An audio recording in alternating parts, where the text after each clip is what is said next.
नमस्कार, न्यूज के इकलौते फैमिली शो न्यूज की पाठशाला में आप सभी का स्वागत। मैं हूं सुशांत सिन्हा।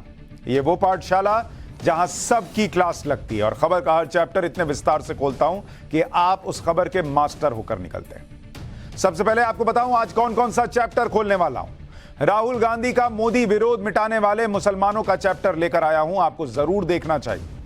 15,000 मुसलमानों के घर जानबूझकर किसने जलाए, आज इसके बारे में आपको बताऊंगा। रिपोर्ट आई तो 35 मस्जिदों में आग लगाने वाला कौन निकला, आज उसके बारे में भी आपको बताऊंगा। वो बैंक जिसके ग्राहकों का 17 लाख करोड़ रुपया फंस गया है, उस बैंक के बारे में भी आपको बताऊंगा, जरूर देखिएगा। वो बैंक जिसकी वजह से 1 लाख नौकरियां जाने वाली हैं, उनके बारे में बताऊंगा। बड़े बड़े बैंक बंद हो रहे, मोदी ने आपका पैसा कैसे बचाया, इसके बारे में भी बात होगी। इसके अलावा वो नई रिपोर्ट जिसमें पाकिस्तान का हर पीएम चोर निकला, इनका हिसाब किताब ही अलग है भाई। और अब नई रिपोर्ट में ऐसी ऐसी बातें हैं, आज आपको बताऊंगा, हैरान रह जाएंगे। इमरान खान और उनकी बीवी ने क्या क्या चुराया, उसकी बकायदा लिस्ट आई, और सिर्फ उनकी नहीं बाकियों की भी आई है। वो लिस्ट आज पढ़कर बताऊंगा। योगी के डर से गैंगस्टर अतीक का परिवार कहां भाग गया है, उसके बारे में जानकारी क्या आ रही है, यह बताऊंगा। और माफिया राज मिटाने के लिए योगी की पुलिस अब क्या कर रही है। और आखिर में वो कौन है जिसने भारत की लाखों गाड़ियां रोक रखी हैं, और चीन में आसमान से कीड़ों की बारिश हो रही है क्या, आज इसके बारे में भी बताऊंगा। लेकिन पाठशाला में सबसे पहले दिन भर का रिवीजन, उसके बाद पहला चैप्टर।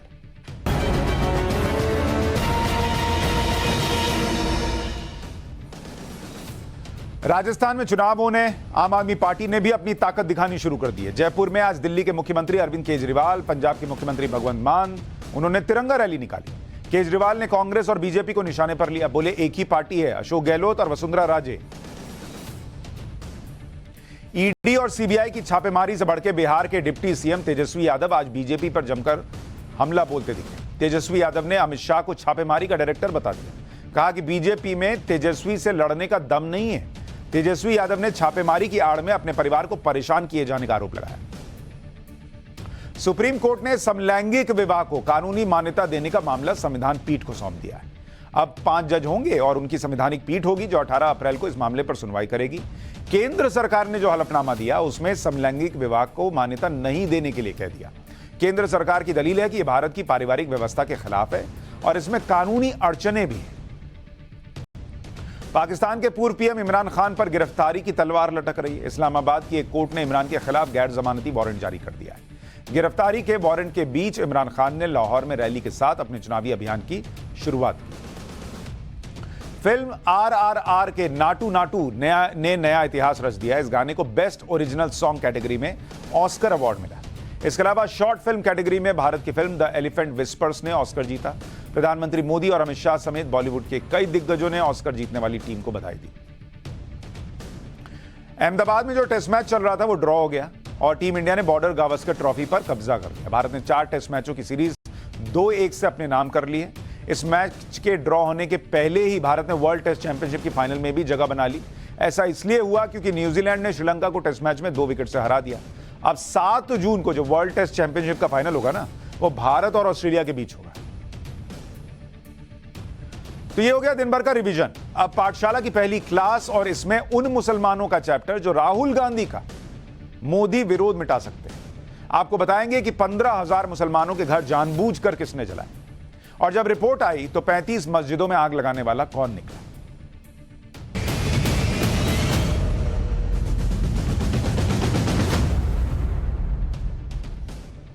आज सबसे पहले आपको कुछ तस्वीरें दिखाता हूं, और ये तस्वीरें बहुत कुछ कह रही हैं। इन तस्वीरों में आप जलते हुए घरों को देखें, और जब आप इन तस्वीरों को देख रहे हैं, इन तस्वीरों को आप देखिए, आप सोच रहे होंगे कि ये किसके घर जल गए। ये जलते हुए घर मुसलमानों के हैं, और 2, 4, 10 घर नहीं है, 2800 घर जले हैं। 2800 घर मुसलमानों के जल के खाक हो गए। 35 मस्जिदें जल गई। 15,000 मुसलमान बेघर हो गए। लोग रो रहे हैं, चीख रहे हैं। लेकिन आप सोचिए कि यह खबर हर जगह से गायब है। ये तस्वीरें कोई नहीं दिखा रहा। कहां की तस्वीरें हैं, ये घर कैसे जल गए। और जब रिपोर्ट आई तो पता चला कि जानबूझकर मुसलमानों के ये घर जलाए गए। आज इसके बारे में आपको एक एक डिटेल बताऊंगा, लेकिन आज पहले इस तस्वीर में जाएं कि ये मुसलमानों के घर कहां जल रहे हैं, हजारों मुसलमानों के घर कहां जल रहे हैं, मस्जिदें कहां जल रही हैं। उससे पहले आज हर जगह संसद के हंगामे की जो बात हो रही है उस पर बात करूंगा, फिर इन तस्वीरों पर आऊंगा, दोनों कनेक्टेड हैं। आज दिन भर आपने संसद का हंगामा देखा कि कैसे राहुल गांधी ने लंदन में जो बोला उस पर अब माफी मांगने की बात हो रही है। कांग्रेस ने अडानी का मुद्दा उठाया और वो कह रही है कि राहुल गांधी ने लंदन में जो बोला वो गलत नहीं। बीजेपी कह रही है कि इन्होंने लंदन में अपमान कर दिया कहकर कि लोकतंत्र खत्म हो गया। तो संसद में फिर वही सब चलता रहा। संसद में ये सब हंगामा हो रहा है, राहुल गांधी की बातों का विरोध हो रहा है। लेकिन आज ऐसे नेता के बारे में भी बताऊंगा जो नरेंद्र मोदी के विरोध के चक्कर में राहुल गांधी से 2 कदम आगे चले गए। ये नेता कोई मामूली नेता नहीं है, एक राज्य के मुख्यमंत्री हैं जो चीन और उस शी जिनपिंग को बधाई दे रहे हैं जिसने बॉर्डर पर हमारी तरफ तोपे तानी हुई। उसके बाद आऊंगा उन जलते हुए घरों पर। पहले देखिए हमारे यहां के नेता कहां हैं। अभी चीन में शी जिनपिंग को राष्ट्रपति का 3रा कार्यकाल मिला है और जिस शी जिनपिंग को भारत ने बधाई नहीं दी कि आप 3री बार राष्ट्रपति बन गए, पीएम मोदी ने बधाई नहीं दी, किसी मंत्री ने बधाई नहीं दी, उस शी जिनपिंग को बधाई कौन दे रहा है भाई? केरल के मुख्यमंत्री दे रहे हैं। केरल के सीएम पिनरई विजयन ट्वीट करके लिख रहे हैं और रिवोल्यूशनरी ग्रीटिंग्स दे रहे हैं, लिख रहे हैं कि राष्ट्रपति शी जिनपिंग को चीन का राष्ट्रपति फिर से चुने जाने पर क्रांतिकारी बधाइयां। यह बहुत सराहनीय है कि वैश्विक राजनीति में चीन प्रमुख आवाज के तौर पर उभरा है। चीन को अधिक समृद्ध बनाने के लिए किए जा रहे प्रयासों के लिए शुभकामनाएं। ये चीन के राष्ट्रपति बनने पर शी जिनपिंग के बहुत प्रसन्न है भाई जा रही है, जब भारत के विदेश मंत्री खुलकर कह रहे हैं कि चीन के साथ रिश्ते सामान्य नहीं। अभी G20 के विदेश मंत्रियों की बैठक दिल्ली में हुई थी और इसमें चीन के विदेश मंत्री भी आए थे। भारत के विदेश मंत्री एस जयशंकर ने कह दिया था कि चीन के विदेश मंत्री से 45 मिनट बात हुई और इसमें भारत चीन के रिश्तों के मौजूदा हालात पर बात हुई, जो रिश्ते अभी असामान्य हैं। और यह बात उन्होंने चीन के विदेश मंत्री के सामने कही। अपना विदेश मंत्री चीन के विदेश मंत्री के सामने बैठकर मुंह पर सुना रहा है कि हालात ठीक नहीं है, ये लोग के लक्षण ठीक नहीं है, और अपने यहां केरल के मुख्यमंत्री जो हैं वो शी जिनपिंग को बधाई दे रहे हैं। अपने प्रधानमंत्री नहीं दे रहे, ये दे रहे हैं।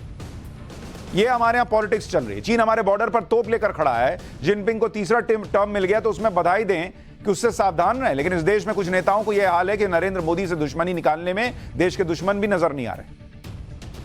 असल में ये पूरा जोर लगा रहे हैं कि किसी तरह से नरेंद्र मोदी खत्म हो जाए, और जो बात दिल में है वो कभी कभी जुबान पर भी आ जाती है। कांग्रेस के एक नेता की जबान पर आज यही बात आ गई कि मोदी को खत्म करो। सुनिए, कांग्रेस के एक नेता सुखजिंदर सिंह रंधावा ने आज जयपुर में क्या कहा। ये कोई छोटे मोटे नेता नहीं है, पंजाब कांग्रेस के बड़े नेता हैं, राजस्थान में कांग्रेस के प्रभारी भी हैं। सुनिए नरेंद्र मोदी के बारे में क्या कह रहे हैं, फिर आगे की बात बताऊंगा। मैं सभी लीडर साहबान को कहता हूं कि अपनी लड़ाई खत्म करो, मोदी को खत्म करने की बात करो। अगर मोदी खत्म हो गया तो हिंदुस्तान बच जाएगा, अगर मोदी रहा तो हिंदुस्तान खत्म हो जाएगा। यार हम मोदी नहीं खत्म कर सकते, खा गया हिंदुस्तान को। मोदी साहब कहते हैं कि हम घुसकर मारेंगे। अरे भाई, और पुलवामा कैसे हो गया उसकी इंक्वायरी कराओ। आज तक जवानों का पता नहीं चला कैसे शहीद हो गए। कहीं इलेक्शन लड़ने के लिए तो नहीं ऐसा कर दिया। ये लोग अलग लेवल पे हैं, नरेंद्र मोदी को खत्म करने की बात कर रहे हैं कि क्या हम नरेंद्र मोदी को मिलकर खत्म नहीं कर सकते। उधर इनके नेता राहुल गांधी इंग्लैंड जाकर अमेरिका और यूरोप से मदद मांग रहे हैं कि भाई भारत के लोकतंत्र को बचा लो, क्योंकि भारत में तो लोकतंत्र खत्म हो गया, किसी को बोलने नहीं दिया जा रहा। लेकिन सोचिए, जिस इंग्लैंड में बैठकर राहुल गांधी ये सब बोल रहे हैं, उसी इंग्लैंड में बीबीसी के एक वरिष्ठ एंकर को इसलिए हटा दिया गया कि उसने सरकार की माइग्रेशन पॉलिसी की आलोचना कर दी। गैरी लिनकर नाम के एंकर बीबीसी में बहुत सालों से मैच ऑफ द डे नाम का शो करते थे। वो खुद भी बड़े फुटबॉल खिलाड़ी रह चुके हैं। उन्होंने ट्विटर पर ब्रिटेन की नई माइग्रेशन पॉलिसी का विरोध करते हुए कुछ ट्वीट कर दिए थे, जिसके बाद बीबीसी ने उन्हें उनके शो से हटा दिया। इसके बाद लिनकर के सपोर्ट में बड़ी संख्या में दूसरे एंकर और कर्मचारी आ गए, जिससे बाद में यह मामला और बड़ा हो गया। पूरी दुनिया में इस पर बात होने लगी। आखिरकार गैरी लिनकर को फिर से बहाल करने पर बीबीसी को मजबूर होना पड़ा। और यह वो बीबीसी है जो मोदी विरोध में ऐसी डॉक्यूमेंट्री बनाता है जो सच से कोसों दूर है। और हमारे यहां हंगामा होता है कि वो क्यों नहीं डॉक्यूमेंट्री दिखाई जाए। सुप्रीम कोर्ट कह चुका, गुजरात दंगों पर फैसला सुना चुका, लेकिन इनको बीबीसी के डॉक्यूमेंट्री पर भरोसा है। बोलने की आजादी के नाम पर बीबीसी की डॉक्यूमेंट्री दिखाओ, और बीबीसी खुद क्या कर रहा है। लेकिन बीबीसी के लिए बोलने की आजादी का मुद्दा सिर्फ भारत के लिए अप्लाई होता है, खुद पर तो अप्लाई होता नहीं। एक ट्वीट पर एंकर को निकाल दिया। बोलने की आजादी खतरे में है, ये बातें भारत को लेकर फैलाई जाती है। राहुल गांधी ने इंग्लैंड में जो कहा, उस पर अब संसद में हंगामा हो रहा है। बजट सत्र का दूसरा चरण शुरू होते ही विपक्ष ने अडानी मामले की जांच करने की मांग को लेकर हंगामा किया। तो बीजेपी ने राहुल गांधी की विदेशी जमीन पर भारत के लोकतंत्र के बारे में दिए गए बयानों का मामला उठाया, इसे देश का अपमान बताया। इसी को लेकर खूब हंगामा हुआ। रक्षा मंत्री राजनाथ सिंह ने कहा कि राहुल गांधी विदेशी ताकतों को निमंत्रण दे रहे हैं कि वो भारत में लोकतंत्र को बचाएं। राहुल गांधी को देश से माफी मांगनी चाहिए। एक बार रक्षा मंत्री को सुनिए, फिर आपको आगे की बात बता दूं। श्री राहुल गांधी जो इसी सदन के सांसद हैं, राहुल गांधी ने लंदन में जाकर भारत को बदनाम करने की कोशिश की है और कहा है कि भारत में लोकतांत्रिक व्यवस्था पूरी तरह से तहस-नहस हो रही है और विदेशी ताकतों को आकर यहाँ पर भारत के लोकतंत्र को बचाना चाहिए कि भारत की गरिमा पर, भारत की प्रतिष्ठा पर उन्होंने गहरी चोट पहुँचाने की कोशिश की है। अध्यक्ष महोदय, मैं आपसे यह मांग करता हूँ कि पूरे सदन के द्वारा उनके इस व्यवहार को खंडन किया जाना चाहिए और उनको ये आपके द्वारा निर्देश दिया जाना चाहिए कि संसद के फोरम पर आकर वह क्षमा याचना करें। अध्यक्ष महोदय, मैं आपसे अनुरोध करना चाहता हूँ। राजनाथ सिंह कह रहे हैं राहुल गांधी को संसद में माफी मांगनी चाहिए। केंद्रीय मंत्री पीयूष गोयल कह रहे हैं कि आज दुनिया भारत का गुणगान कर रही है और राहुल गांधी भारत के लोकतंत्र, न्यायपालिका, मीडिया का अपमान कर रहे हैं। बड़े शर्मनाक तरीके से एक विपक्षी नेता विदेशी देश में जाता है और भारत के लोकतंत्र पे अनाप शराब बातें करते हैं। भारत की प्रेस, भारत की जुडिशरी, भारत की मीडिया, भारत के इलेक्शन कमीशन, भारत की सेना सभी के ऊपर आरोप लगाते हैं और एक प्रकार से जो पूरा विश्व आज भारत की गुणगान कर रहा है, भारत के लोकतंत्र की गुणगान कर रहा है। भारत लोकतंत्र की जननी है, it is the mother of all democracies. मुझे लगता है कि ये विपक्षी दलों ने भारत का अपमान करना तय किया।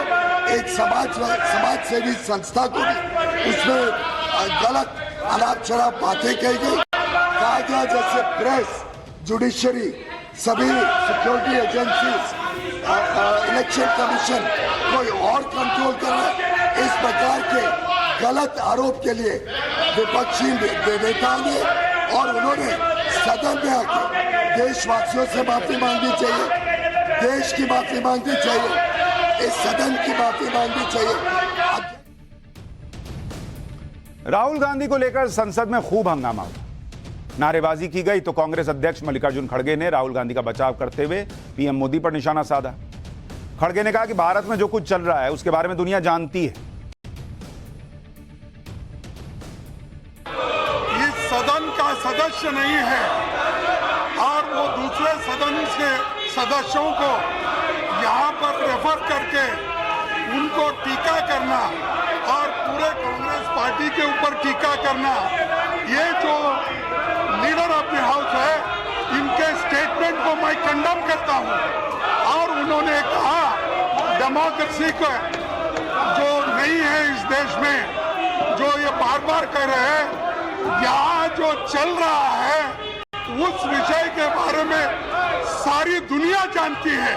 अगर हमने कुछ कहा कि डेमोक्रेसी यहाँ पर नहीं चल रही ठीक ढंग से, संविधान के अनुसार नहीं चल रही है, डेमोक्रेसी के उसूलों के तहत नहीं चल रही है कहना, और मैं ये कहना चाहता हूँ सर, मोदी साहब चाइना में जाके कहते हैं हिंदुस्तान में डेमोक्रेसी नहीं है, हिंदुस्तान बचा नहीं है, हिंदुस्तान 2014 के बारे में ये सब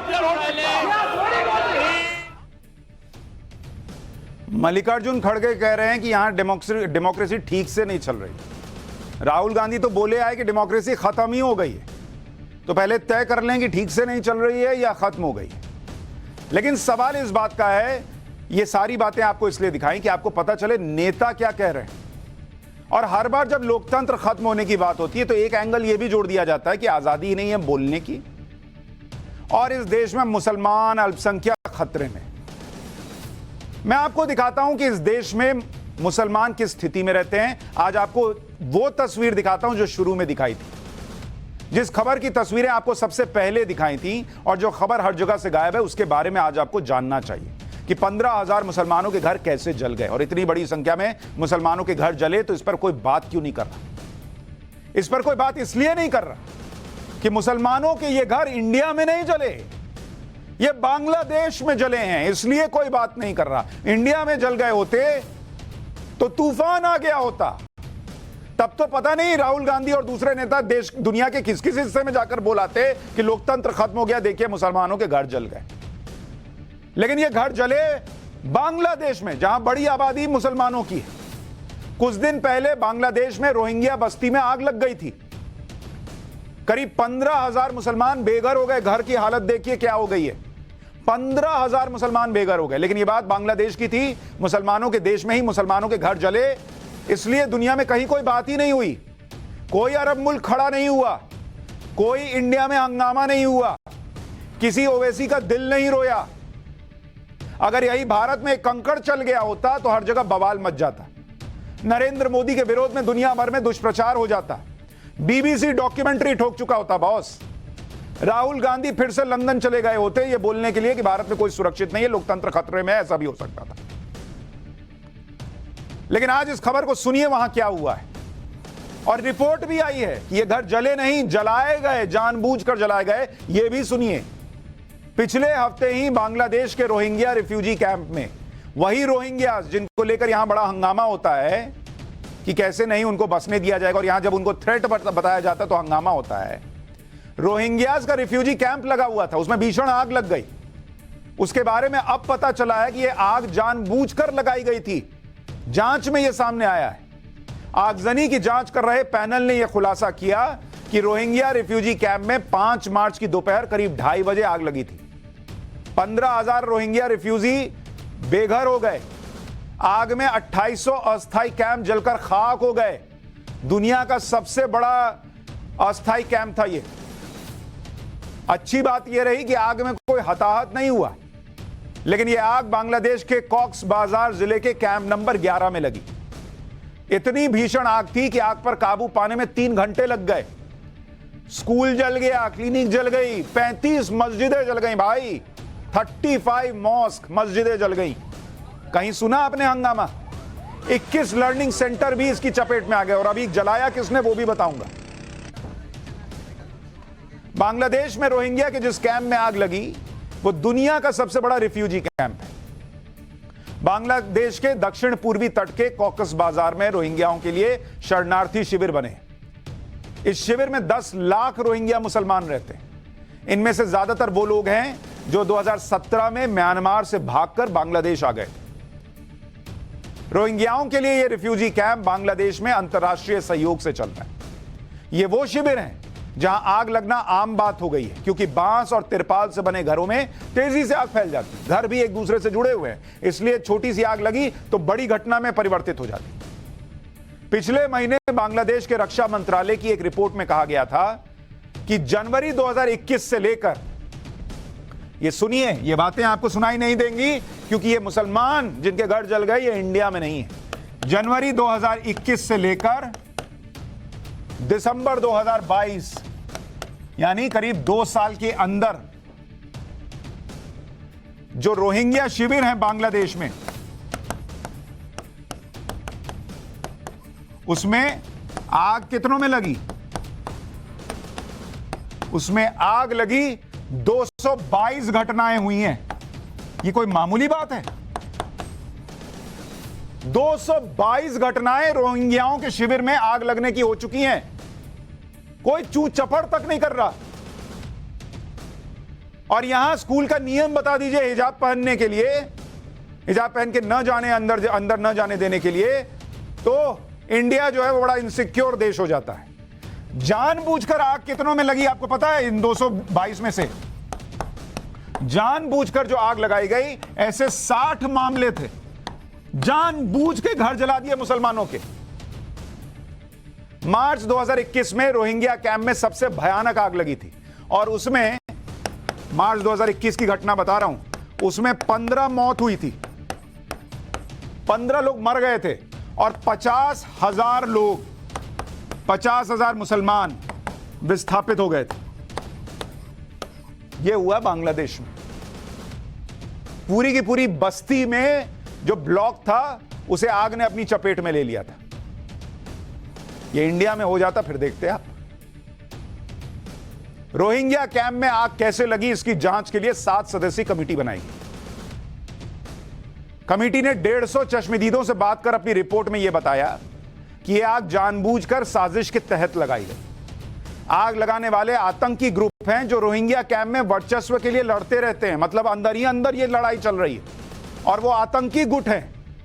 यहां कुछ लोग जो रोहिंग्या कैंप्स को लेकर जब जांच होती है तो हंगामा करते हैं, वहां रोहिंग्या जो रह रहे हैं उनके अंदर आतंकी गुट चल रहे हैं। 5 जगहों पर एक साथ आग लगी, जिससे यह पता चलता कि एक साजिश थी। आग लगने से एक दिन पहले ही कैंप में आतंकी गुटों के बीच फायरिंग की वारदात हो चुकी थी। जिनके पास रहने को नहीं है, उनके पास चलाने के लिए गोली है। जांच में यह भी पता चला कि आतंकी गुटों ने लोगों को आग बुझाने से भी रोका। कमेटी ने अपनी रिपोर्ट में आगे और गहन जांच करने की सिफारिश की है ताकि आग लगाने वाले आतंकी संगठनों को पकड़ा जा सके। इस आगजनी के चश्मदीद लोगों ने मीडिया को बताया कि आगजनी से एक दिन पहले की रात को ही 2 रोहिंग्या गैंग के बीच फायरिंग हुई।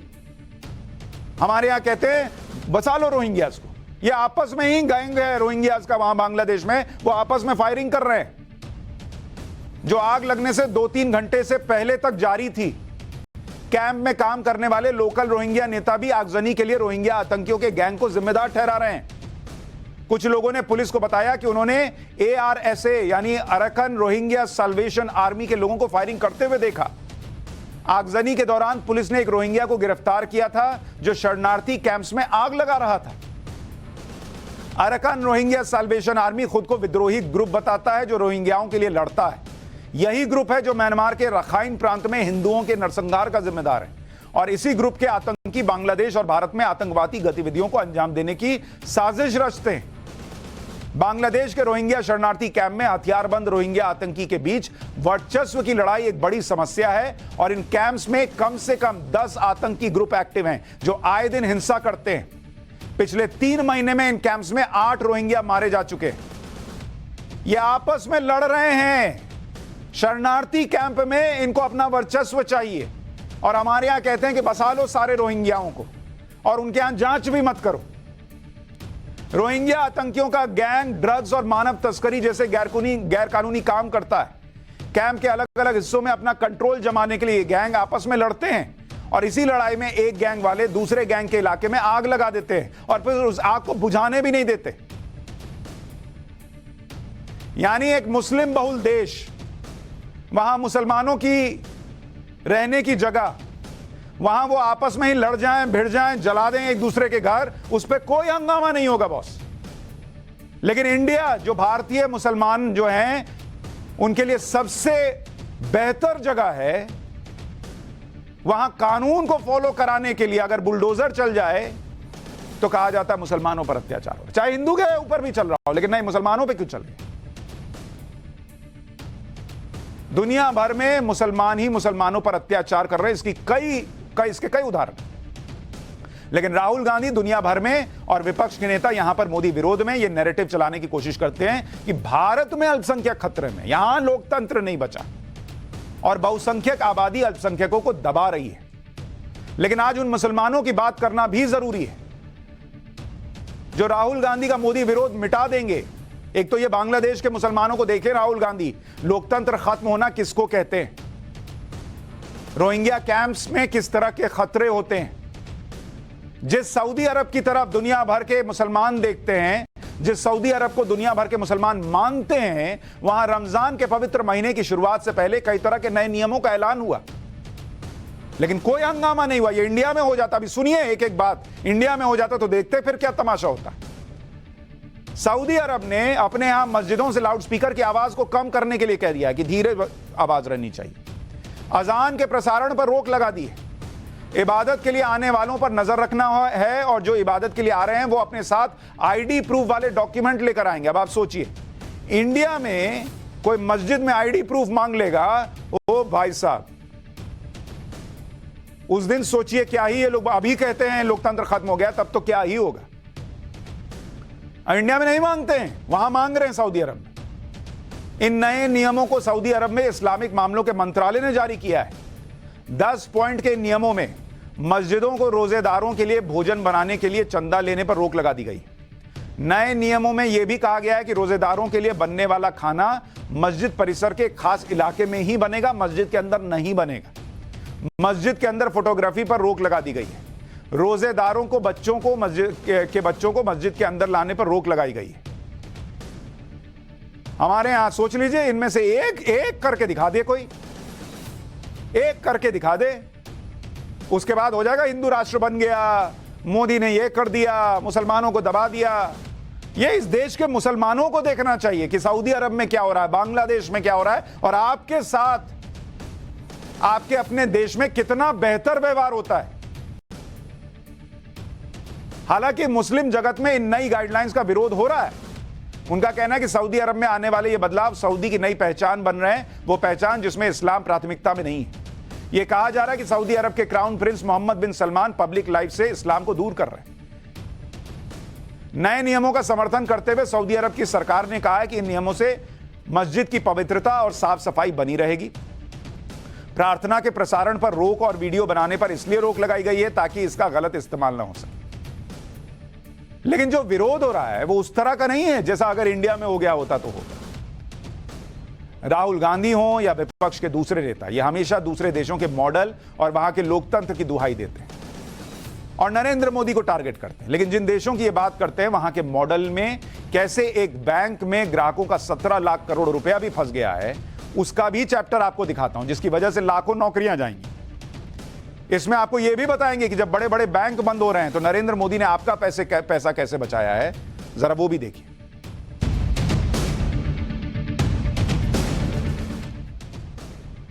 भारत में विपक्षी दलों और राहुल गांधी जैसे नेताओं को अमेरिका की डेमोक्रेसी और इकोनॉमिक मॉडल बहुत पसंद आता है। बात बात पर अमेरिका के लोकतंत्र की दुहाई देते हैं, जबकि अमेरिका की हालत खुद ऐसी है कि वो इंडिया से सोच रहा है कि इंडिया से क्या सीखें, इंडिया से क्या सीखकर अपनी स्थिति सुधारें। 2008 के ग्लोबल आर्थिक संकट के बाद आज अमेरिका सबसे बड़े इकोनॉमिक क्राइसिस से जूझ रहा है। अमेरिका के बैंक लगातार दिवालिया हो रहे हैं। अमेरिका का एक बैंक है सिलिकॉन वैली बैंक, जिसके बारे में आज आपको जानना चाहिए। आप में से बहुत सारे लोगों ने इसका नाम नहीं सुना होगा, लेकिन जब आपको इसके बारे में बताऊंगा तो आपको पता चलेगा कि अमेरिका की हालत क्या है और इसका कैसे इंडिया से भी कनेक्ट है। कैसे 1 लाख से ज्यादा नौकरियां दांव पे लग गई हैं इस बैंक के बर्बाद होने पर, और क्यों बर्बाद हुआ, और कैसे इंडिया में बैंकों की स्थिति बेहतर हुई। यह बैंक अमेरिका के कैलिफोर्निया में है और यह बैंक 3 दिन के अंदर दिवालिया हो गया। 3 दिन, मात्र 3 दिन के अंदर। अब यह 3 दिन में कैसे हुआ, यह आपको डिटेल में बताऊंगा, लेकिन इस बैंक के दिवालिया होने के लिए हिंडनबर्ग जैसी कोई टूल किट की भी जरूरत नहीं पड़ी। पहले आपको सिलिकॉन वैली बैंक का 7 मार्च का एक ट्वीट दिखाता हूं। 7 मार्च, दिवालिया होने से 3 दिन पहले यह क्या ट्वीट कर रहा है भाई।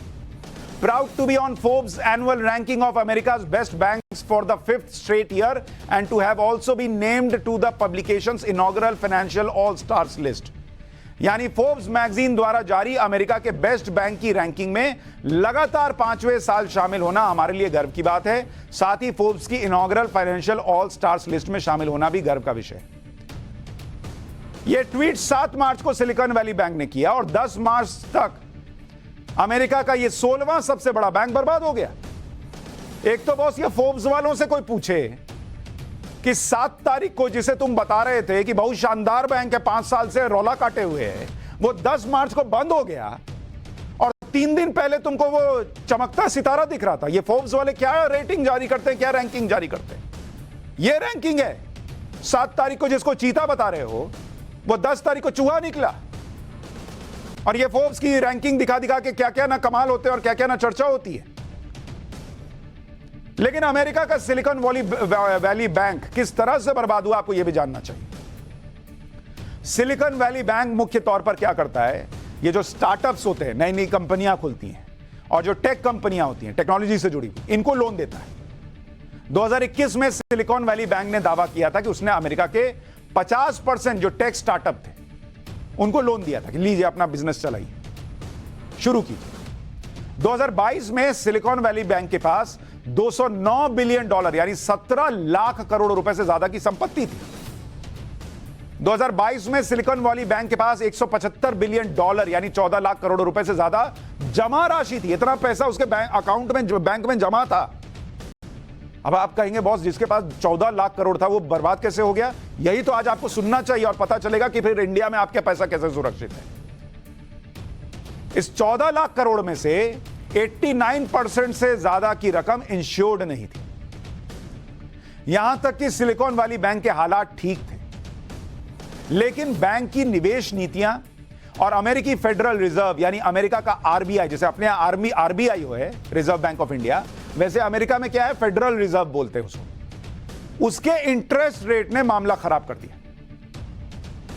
अब इसको कंपेयर करते चलिएगा कि अपने यहां आरबीआई कितना शानदार काम कर रहा है। सिलिकॉन वैली बैंक ने अपने ग्राहकों के पैसे से अरबों डॉलर के बॉन्ड्स खरीद लिए। भाई किसी भी बैंक के पास पैसा रहता है तो इधर उधर निवेश करता, पैसा बनाता है, किसी को लोन देता है, उससे जो ईएमआई आती है उससे उसका फायदा होता है। तो वो पैसा जो पड़ा था उससे अरबों डॉलर के इसने बॉन्ड्स खरीद लिए और बॉन्ड्स की ब्याज दर कितनी थी? 0.25 0.5% इस तरह की, जिससे निवेश जो किया उसमें ज्यादा मुनाफा हुआ नहीं। फिर कोरोना का संकट काल आ गया, अमेरिकी इकोनॉमी को बहुत नुकसान हुआ, जिसकी भरपाई और महंगाई कंट्रोल करने के लिए अमेरिकी सरकार ने बॉन्ड्स पर ब्याज दरों को बढ़ाने का फैसला किया। साल 2022 में अमेरिकी फेडरल रिजर्व ने बॉन्ड्स पर ब्याज दरों को बढ़ाना शुरू किया। ब्याज दरें 0.25% से बढ़ते बढ़ते बढ़ते 4.5% पर आ गई और इसकी वजह से बॉन्ड्स पर एसवीबी को यानी सिलिकॉन वैली बैंक को लगभग 4.5% का नुकसान हो गया। टेक कंपनियों ने बढ़ी ब्याज दरों की वजह से स्टार्टअप के लिए फंडिंग में कटौती कर दी। भाई जब इकोनॉमी नहीं चल रही वो कहां से पैसा उठाएंगे? तो पैसा ही नहीं उठाया उन्होंने। अच्छा, फंडिंग मिल नहीं रही थी स्टार्टअप्स को, कौन पैसा लगाता? भाई कोरोना के बाद लोगों के पैसे डूब गए, तो नए वाले में कौन पैसा लगाएगा? तो नए कंपनियों में लोगों ने पैसा लगाना बंद कर दिया। तो इन कंपनियों ने क्या किया कि जो जमा पैसा था वो निकालना शुरू किया कि भाई जो पैसा है उसी से ना कंपनी जो चलेगी, चलाएंगे, कहीं से फिर फाइनेंसर ढूंढ के लाएंगे और एम्प्लॉय को पैसा देंगे। तो उन्होंने बैंक से पैसा निकालना शुरू कर दिया। सिलिकॉन वैली बैंक से लगातार पैसा निकलने लग गया। इसकी वजह से बैंक को अपनी सिक्योरिटी डिपॉजिट को बेचना पड़ा, क्योंकि उसने तो पैसा उधर लगाया हुआ था, वो सब नुकसान में जा रहा था, इधर से देना था। 8 मार्च 2023 को सिलिकॉन वैली बैंक ने $21 बिलियन के बॉन्ड्स को $1.8 बिलियन यानी 14,000 करोड़ रुपए से ज्यादा के घाटे पर बेच दिया, क्योंकि उसको लोगों को पैसा देना था, जिसका पैसा था वो मांग रहा था। इन सब की वजह से सिलिकॉन वैली बैंक के शेयर 10 मार्च 2023 को 60% से ज्यादा नीचे आके गिर गए और बैंक को बंद करना पड़ा।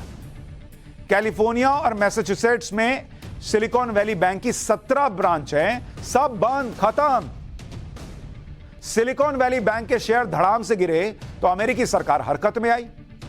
अमेरिका के फेडरल डिपॉजिट इंश्योरेंस कॉर्पोरेशन यानी एफडीआईसी ने सिलिकॉन वैली बैंक को अपने कब्जे में ले लिया, जिससे निवेशकों के पैसे को बचाया जा सके। एफडीआईसी ने एक प्रेस रिलीज जारी करके कहा कि सिलिकॉन वैली बैंक की सभी 17 ब्रांच 13 मार्च से अब खुलेंगी और बैंक में जमा रकम और ग्राहकों को मिलान किया जाएगा। जिन ग्राहकों का बैंक में $2.5 लाख यानी 2 करोड़ रुपए से कम का डिपॉजिट है, उसका तो पैसा वापस दे देंगे ये लोग, लेकिन जिन ग्राहकों का डिपॉजिट $2.5 लाख से ज्यादा है, उनको पैसा मिलने में वक्त लगेगा। मतलब जिसने 2 करोड़ से ज्यादा पैसा जमा किया हुआ है, उसको अभी कह रहे हैं कि उनको पैसा कब देंगे ये अभी तय नहीं है।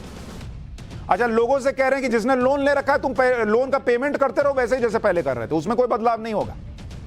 यहां पर यह भी ध्यान देने वाली बात है कि एफडीआईसी $2.5 लाख तक की रकम का ही बीमा करता है। इसका मतलब हुआ कि जिन लोगों ने इससे ज्यादा रकम जमा की है उनका पैसा फंस गया, क्योंकि उसका तो इंश्योरेंस है ही नहीं, तो कहां से पैसा देगा और कब देगा ये भी नहीं पता। सिलिकॉन वैली बैंक के इस तरह से दिवालिया होने का अमेरिका पर इतना असर पड़ रहा है, आप सुनेंगे तो हैरान रह जाएंगे। एक बैंक डूबा, लेकिन इस बैंक के बर्बाद होने से 1 लाख लोगों के रोजगार पे संकट खड़ा हो गया है। 10,000 से ज्यादा स्टार्टअप यानी जो नए बिजनेस हैं उस पर असर पड़ रहा है। भाई उसका पैसा डूब गया, वो कहां से आपको स्टार्टअप को पैसा देगा? स्टार्टअप का पैसा अलग फंसा हुआ है। जिन कंपनियों का अकाउंट सिलिकॉन वैली बैंक में, उनका पैसा फंस गया तो कर्मचारियों को वेतन नहीं दे पाएंगे। वेतन नहीं दे पाएंगे तो कहेंगे कि आप निकलिए, हम कहां से, पैसा नहीं है मेरे पास, हम कहां से देंगे? तो वो दूसरी जगह नौकरी ढूंढेगा। सिलिकॉन वैली बैंक में करीब 37,000 छोटी छोटी कंपनियों के अकाउंट हैं। 37,000। इन कंपनियों के सामने फंड की समस्या खड़ी हो गई। इन सबसे बड़ी बात यह है कि अमेरिका में टेक स्टार्टअप को अब फंडिंग देने से पहले कोई भी बैंक 10,000 बार सोचेगा, जिसका स्टार्टअप कल्चर पर भी बुरा असर पड़ेगा। अब आपको बताता हूं कि इसका असर भारत पर कैसे पड़ेगा। भारत की किन किन कंपनियों ने सिलिकॉन वैली बैंक से फंड लिया है और सिलिकॉन वैली बैंक के बंद हो जाने से जिन पर असर पड़ सकता है, उनके बारे में आपको बता देता हूं। Startup data platform company Turkson के मुताबिक शादी.com ने 65 करोड़ से ज्यादा की फंडिंग ली हुई है। कारवाले.com ने 73 करोड़ रुपए की फंडिंग ली है। अनंतारा सॉल्यूशंस ने 106 करोड़ रुपए की फंडिंग ली है। गेम्स टू विन मीडिया ने भी 106 करोड़ रुपए की फंडिंग ली है। इसके अलावा नापतोल ने 1093 करोड़ की फंडिंग ली। भारत फाइनेंशियल इंक्लूजन ने 1183 करोड़ की फंडिंग ली। इन भारतीय कंपनियों ने सिलिकॉन वैली बैंक से फंडिंग ली है। फंडिंग लेने के लिए कंपनियां अपने शेयर देने का ऑफर करती हैं, यानी इन कंपनियों के कुछ शेयर सिलिकॉन वैली बैंक के पास होंगे। अब बैंक ही दिवालिया हो गया तो इन कंपनियों पर भी असर जरूर पड़ेगा। इसी वजह से मोदी सरकार ने कहा कि वो मामले पर नजर बनाए हुए है और अगर किसी स्टार्टअप को परेशानी होती है तो उसे दूर किया जाएगा। अमेरिका का सिलिकॉन वैली बैंक दिवालिया हुआ तो इसका असर दूसरे देशों में भी दिखने लगा है। सिलिकॉन वैली बैंक की ब्रिटेन यूनिट का हाल तो यह है कि वो सिर्फ 99 रुपए में बिक गई। 99 रुपए में बैंक बिक गया। आप कहेंगे 100 रुपया मेरे से लेते भाई, मैं दे देता। अमेरिका में सिलिकॉन वैली बैंक बंद होने से इस बैंक की ब्रिटिश यूनिट पर भी संकट के आसार दिखने लगे। ब्रिटेन में सिलिकॉन वैली बैंक की यूनिट के ग्राहकों को अपना पैसा डूबने का डर सताने लगा।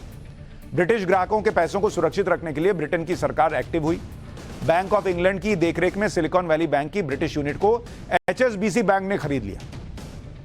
HSBC बैंक ने सिलिकॉन वैली बैंक की ब्रिटिश यूनिट को 1 पाउंड यानी 99 रुपए में खरीद लिया है। ब्रिटिश वित्त मंत्री जेरेमी हंट ने कहा कि इस सौदे से ग्राहकों का पैसा सुरक्षित रहेगा और बैंक सामान्य तौर पर काम करता रहेगा। 1 पाउंड में बिक गया। अमेरिका में पिछले कुछ दिनों में सिर्फ सिलिकॉन वैली बैंक ही दिवालिया नहीं हुआ, एक और बैंक है जो दिवालिया हो चुका है। 12 मार्च को न्यूयॉर्क का सिग्नेचर बैंक अनिश्चितकाल के लिए बंद कर दिया गया है। फेडरल डिपॉजिट इंश्योरेंस कॉर्पोरेशन ने सिग्नेचर बैंक को अपने कब्जे में ले लिया। Signature bank crypto friendly bank माना जाता है और इसके पास क्रिप्टो करेंसी का स्टॉक था। क्रिप्टो करेंसी के जोखिम को देखते हुए इस बैंक को फिलहाल बंद करने का फैसला किया गया है। 2022 के अंत तक सिग्नेचर बैंक के पास $89 बिलियन यानी 7 लाख करोड़ रुपए से ज्यादा की रकम डिपॉजिट थी। अगर 2019 से अब तक की बात करें तो पिछले 3.5-4 साल में अमेरिका में 10 बैंक इसी तरह से बंद हो चुके हैं, दिवालिया हो चुके हैं। और ये कोई छोटे मोटे बैंक नहीं है, इनमें से कई बड़े बैंक हैं। और राहुल गांधी विपक्ष के नेता, इनको अमेरिका, ब्रिटेन, इनमें स्कोप नजर आता है। और जो इंडिया चमक रहा है, इनको उसकी चमक ही बर्दाश्त नहीं हो रही। नरेंद्र मोदी ने कैसे भारत के बैंकिंग सेक्टर को पिछले 8 साल में मजबूत किया, जिससे आपका पैसा सुरक्षित हुआ, आपको वो भी जानना चाहिए। पीएम मोदी ने बैंक कैसे सुरक्षित किया, कैसे सुरक्षित किया, आज आपको यह भी सुनना चाहिए। जो एनपीएस है, नॉन परफॉर्मिंग एसेट्स, वो 6 साल में सबसे कम स्तर पर आ गए। मात्र आज की डेट में 7.6% एनपीएस है, सबसे कम। 7 साल में 5.5 लाख करोड़ की रिकवरी हुई है एनपीएस की। ये 7 साल का बता रहा हूं।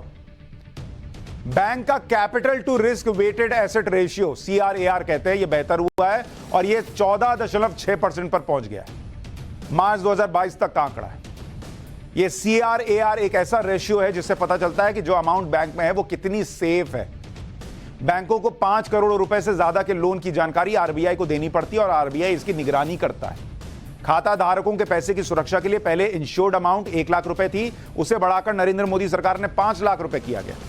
इसमें 98% खाता धारकों का पैसा सुरक्षित हो गया और एक तरह से बैंक भी सुरक्षित हो गया। 10 सरकारी बैंकों का विलय करके 4 बड़े बैंक बना दिए गए, जिससे बैंकिंग सेक्टर मजबूत हुआ, कोई खतरा नहीं हो। और वो वाला दौर भी चला गया जो फोन पे लोन मिल जाता था। आज तो FATF ने कह दिया कि इंडिया से सीखना चाहिए। इंडिया में क्या क्या एक जमाने में होता था कि किसी नेता के कहने पे पेंटिंग जो है वो खरीद ली जाती थी महंगी और लोन जो है वो दे दिया जाता था और इधर से उधर होता था। FATF कह रहा है ये हमारा उस वक्त का स्वर्णिम सो कॉल्ड स्वर्णिम काल था। वो तो नरेंद्र मोदी ने आके सफाई कर दी, वरना ये सिलिकॉन वाली बैंक जो हैं वो अपने यहाँ दसियों पड़े हुए। लेकिन पाठशाला में अब पाकिस्तान का चैप्टर आपको बताता हूं, जिसमें आपको बताऊंगा कि वो कौन सी नई रिपोर्ट आई है जिसमें पाकिस्तान का हर PM चोर निकला और इमरान खान और उनकी बीवी ने क्या क्या चुराया, इसकी लिस्ट के बारे में भी आपको बताऊंगा।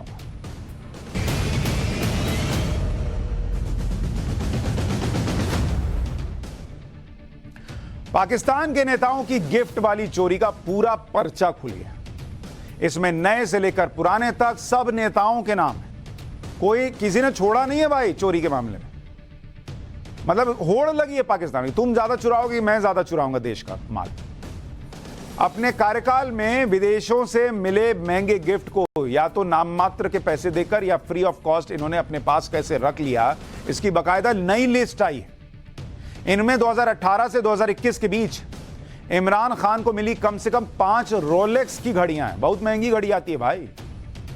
कहते हैं रोलेक्स की घड़ी वही पहनता है जिसका वक्त अच्छा चल रहा होता है। दूसरी घड़ियां समय बताती हैं, रोलेक्स की घड़ी पहनने वाले का वक्त बताती है। वैसी 5 घड़ियां रख ली भाई ने, बहुत कम कीमत चुकाई और अपने पास रख ली। पाकिस्तान के पूर्व PM नवाज शरीफ को 2008 में मर्सिडीज बेंज कार मिली थी, जिसकी कीमत तब 42,55,000 रुपए थी। नवाज शरीफ ने 6,36,000 रुपए देख रहे हैं, कीमत थी 42,55,000, 6 लाख रुपए में भाई ने अपने पास रख ली। इसी तरह से पाकिस्तान के पूर्व राष्ट्रपति आसिफ अली जरदारी को 3 बुलेट प्रूफ कार गिफ्ट मिली थी, जिनकी कुल कीमत 15 करोड़ के आसपास थी। इनको पर्सनल नहीं मिली, राष्ट्रपति को मिली, लेकिन जरदारी ने 2 करोड़ देकर 15 करोड़ की गाड़ियां अपने पास रख ली। यह है पाकिस्तान के नेता।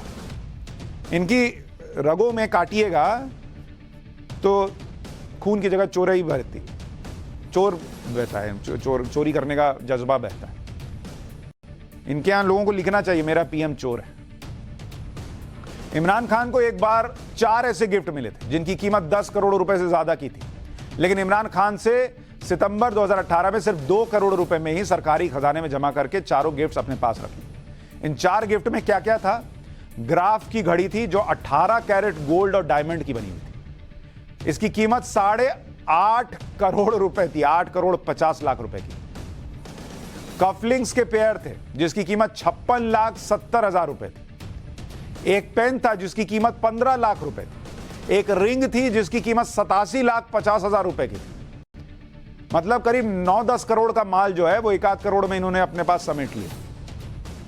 इसी तरह से इमरान खान ने नवंबर 2018 में 11 गिफ्ट्स जिनकी कीमत 15 से 16 लाख रुपए थी, उन्हें 3.5-4 लाख से भी कम रकम देकर अपने पास रख लिया। इसमें रोलेक्स की जेंट्स वॉच थी जिसकी कीमत 9 लाख रुपए थी। रोलेक्स की लेडीज वॉच थी जिसकी कीमत 4 लाख रुपए थी। एक आईफोन जिसकी कीमत 2,10,000 रुपए थी। 2 जेंट्स के सूट्स थे जिनकी कीमत 30,000 रुपए थी। 4 विदेशी परफ्यूम थे जिसकी कीमत 1.25 लाख रुपए से ज्यादा की थी। मॉन्ट ब्लैंक का एक पेन था जिसकी कीमत 28,000 रुपए थी। मतलब देश का प्राइम मिनिस्टर है बॉस। पेन, परफ्यूम, कपड़ा लत्ता कुछ नहीं छोड़ा इन लोगों ने। स्ट्रॉ डाल के देश को चूस लिया इन लोगों ने। इमरान खान को जैसे ही गिफ्ट में घड़ियां दिखती थी वो इसी चक्कर में रहते थे कि कैसे इन्हें सरकारी खजाने में न जाने दिया जाए और हथिया लिया जाए। 1 अक्टूबर 2018 को रोलेक्स की घड़ी जिसकी कीमत 38 लाख रुपए थी, इमरान खान ने सिर्फ 7,54,000 रुपए जमा किए और घड़ी रखी। 22 अक्टूबर 2018 को रोलेक्स की एक और घड़ी जिसकी कीमत 15 लाख रुपए थी, इमरान खान ने 2,94,000 जमा की और घड़ी अपने पास रखी। 17 अक्टूबर 2019 को एक और घड़ी जिसकी कीमत 19 लाख रुपए थी, इमरान खान ने सिर्फ 9,35,000 रुपए देकर घड़ी रखी। 24 सितंबर 2020 को रोलेक्स की एक और घड़ी कफलिंग स्पेयर रिंग जिसकी कीमत करीब 50 लाख रुपए थी, 24,35,000 रुपए में भाई ने अपने पास सेट कर ली। ये प्राइम मिनिस्टर हैं। पाकिस्तान की हालत देखकर तो हम लोग सीख ही रहे हैं कि एक बर्बाद देश कैसा होता है और भारत कैसे तरक्की कर रहा है। प्राइम मिनिस्टर और नेताओं को भी देखिए तो अपने यहाँ के जो प्राइम मिनिस्टर, उनकी बात पता चलती है कि ईमानदारी क्या होती है और वहां पाकिस्तान में बेईमानी क्या होती है। अच्छा, इमरान खान अकेले नहीं है, उनकी बेगम भी कम नहीं है भाई, उन्होंने भी बहुत सारे गिफ्ट साथी आए। अब जब पति कर रहा है तो पत्नी कैसे छोड़ेगी, वो भी कहेगी अच्छा तुम कर रहे हो मैं छोड़ दूंगी। इसमें सितंबर 2020 के 4 गिफ्ट हैं। अच्छा, ये सब सरकारी डेटा बता रहा हूं, मैं अपनी मर्जी से नहीं बता रहा हूं, लिस्ट आई है वहां।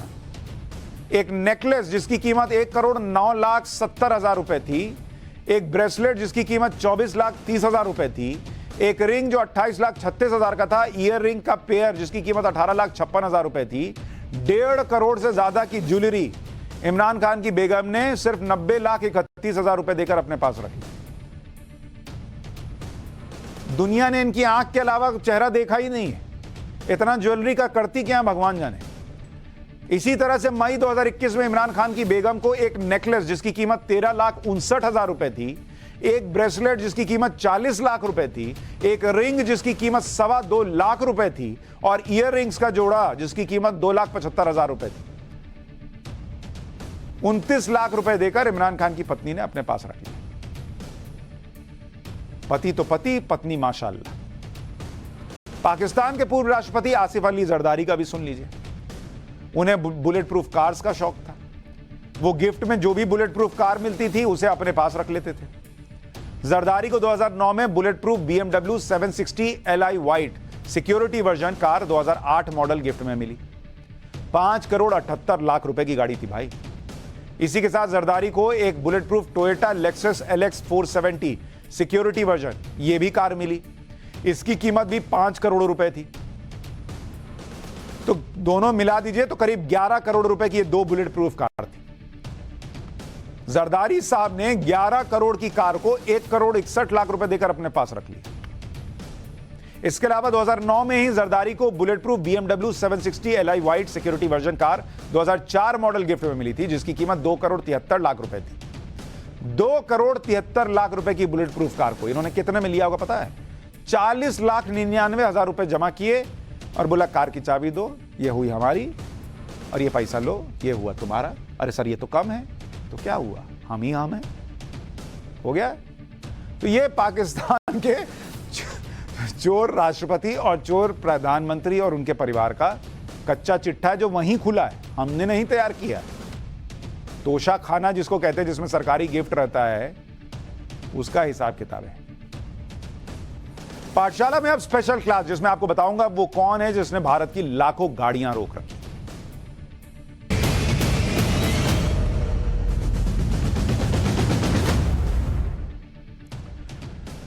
आजकल मार्केट में नई नई टेक्नोलॉजी से लैस कारें आ रही हैं। शानदार ऐड आते हैं मेरे, मतलब ऐड देख के मन करेगा बॉस ये गाड़ी तो अपने पास होनी ही चाहिए, मन बन जाता है खरीदने का। अच्छा, बच्चों का भी मन बन जाता है, पापा ये ले लो, अच्छा ले लो, चलो ले लेते हैं। सेल्समैन भी आएगा, टेस्ट ड्राइव वगैरह करवा देगा, फिर आप कहेंगे चलो एडवांस बुकिंग, चेक निकाल के दे देने लगते हैं। लेकिन जब आप डिलीवरी के लिए पूछते हैं बॉस डिलीवरी कब मिलेगी, तो पता क्या चलता है कि उस कार को मिलने में 12 महीने लग जाएंगे, 16 महीने लग जाएंगे, 8 महीने लग जाएंगे। कुछ कंपनियां तो कहती है 2 साल की वेटिंग चल रही, 2 साल। ग्राहक बोलता है कि 2 साल में तो मेरा बच्चा बड़ा हो जाएगा, भाई इसको नई कार पसंद आ जाएगी, 2 साल में कोई नई कार आ जाएगी, फिर कहेगा वो लेना है। तो जब वो नई कार आएगी तब तुम मुझे पुरानी 2 साल पुरानी कार डिलीवरी दोगे तो मैं बच्चे को क्या बताऊंगा।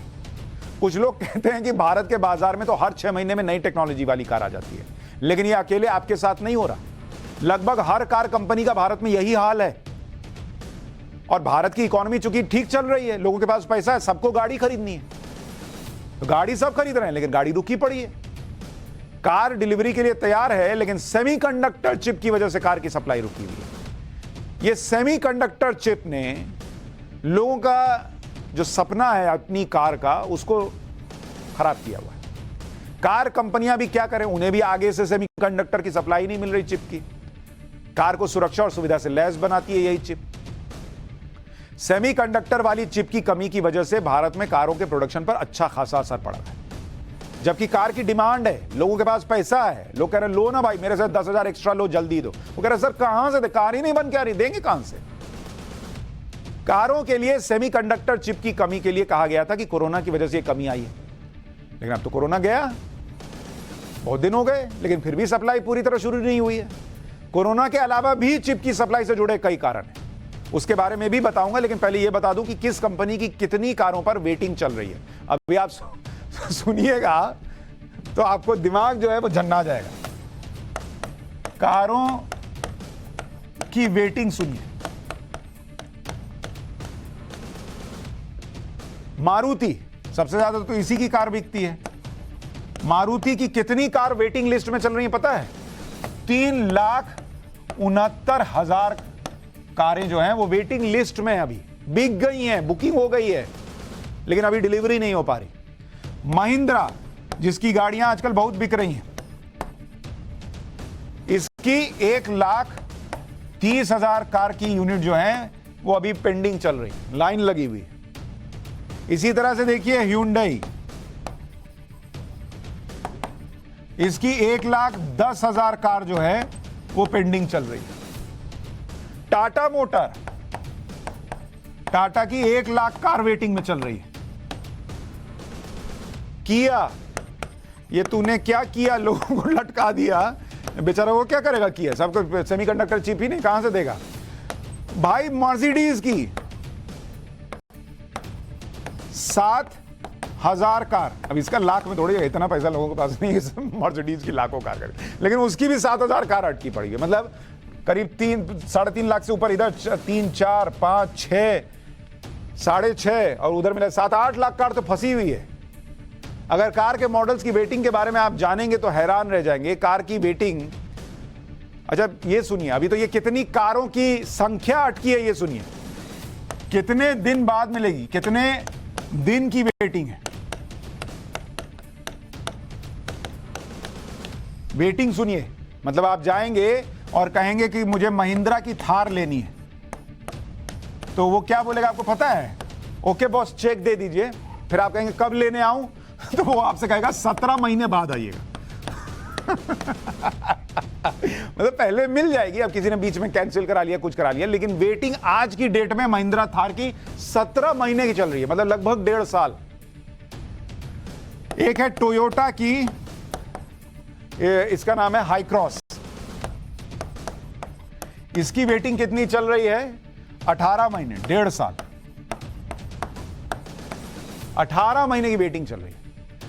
एक महिंद्रा की स्कॉर्पियो आती है,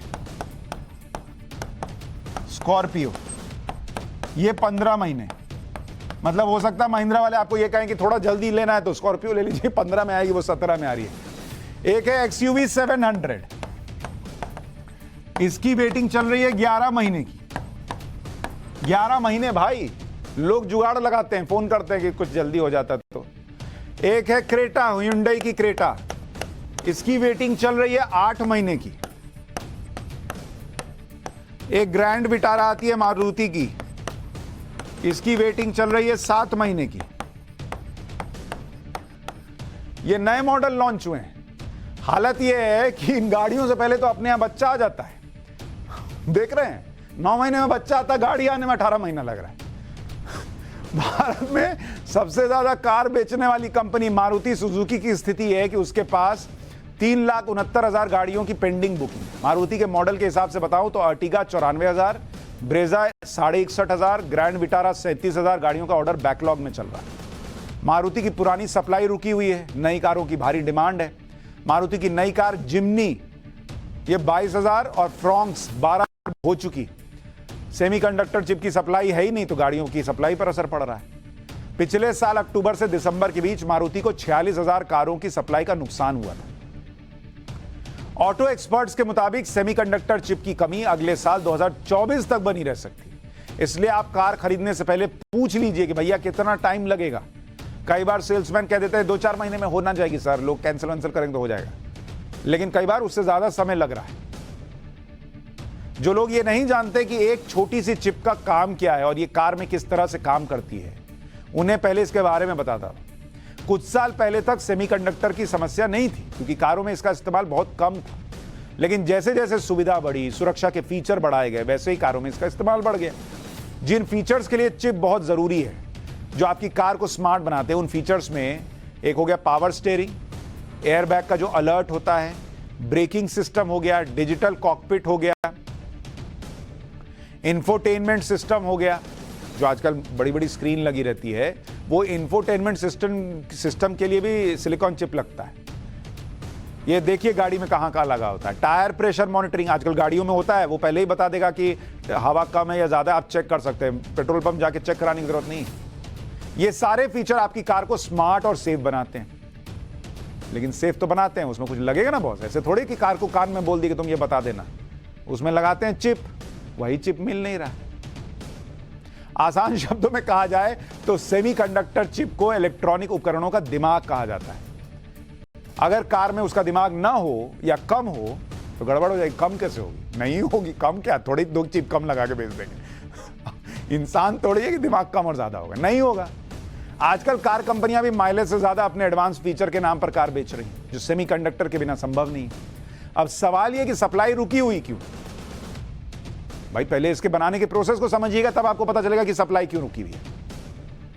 एक सामान्य कार में लगभग 1000 सेमीकंडक्टर चिप्स का इस्तेमाल होता है। 1000 एक कार में। एक सेमीकंडक्टर चिप को बनाने में करीब 2 महीने का समय लगता है। ताइवान की कंपनियां 50% से ज्यादा सेमीकंडक्टर चिप का प्रोडक्शन करती हैं, लेकिन पिछले साल ताइवान में सूखे की समस्या की वजह से प्रोडक्शन पर बहुत बुरा असर पड़ा। आपको जानकर हैरानी होगी कि एक सेमीकंडक्टर चिप बनाने में करीब 60 लीटर पानी की जरूरत पड़ती है। 60 लीटर सेमीकंडक्टर चिप बनाने में, यानी आपकी कार में जो सेमीकंडक्टर चिप लगता है उसके लिए 60,000 लीटर पानी लगा होगा। इसके अलावा आप ये ना सोचिए कि आपने ही पैसा पानी की तरह बहाया। चिप बनाने में भी पानी बहा है। इसके अलावा पिछले साल की सप्लाई अभी तक पूरी नहीं हो पाई है। पिछले साल करीब 8 लाख कारों के लिए चिप की सप्लाई अभी तक जारी है। इसके अलावा पिछले साल भारत में कारों की रिकॉर्ड बिक्री हुई थी। जापान को पीछे छोड़ते हुए भारत में पिछले साल 42 लाख कारें बिकी है। भाई 42 लाख कार। हमारे यहां लोग कह रहे हैं कि नरेंद्र मोदी ने अर्थव्यवस्था जो है वो डुबा दी। लोग खरीद कहां से रहे हैं कार? भाई अमेरिका वाले पैसा दे रहे हैं कि सुनो तुम खरीद लो थोड़ा मेरे नाम से। और इस बार भी यही ट्रेंड जारी है, लेकिन इस डिमांड की तुलना में सेमीकंडक्टर चिप की सप्लाई नहीं हो रही, इसलिए कारों की डिलीवरी में टाइम लग रहा है। अच्छा, उधर चीन ने दिमाग अलग खराब कर रखा है, वो ताइवान के पीछे पड़ा हुआ है। वहां वो लड़ गए तो समझिए आपकी कार और गई। हालांकि भारत में भी सेमीकंडक्टर चिप बनाने की अलग अलग फैक्ट्रीज आ रही हैं, लेकिन अभी वो आएंगी, फैक्ट्री लगेगी, तब चिप बनेगी। अब ये थोड़ी है कि आप जाके उसके फैक्ट्री के बाहर खड़े हो जाइए, कहिए कि थोड़ा चिप दे दो, मेरी कार नहीं आ रही है। ऐसा तो जहां से आती है वहीं से आएगी। गाड़ियों की बात हो ही रही है तो पाठशाला में यूपी के उन लोगों की भी बात कर लेते हैं जिन्हें योगी राज में गाड़ी पलटने के डर में वो आजकल घूम रहे हैं। माफिया अतीक अहमद आजकल इसी डर में जी रहा है। अतीक अहमद तो जेल में, लेकिन अतीक का परिवार कहां भाग गया? माफिया राज मिटाने के लिए योगी पुलिस अब क्या कर रही है, जल्दी से उसका चैप्टर।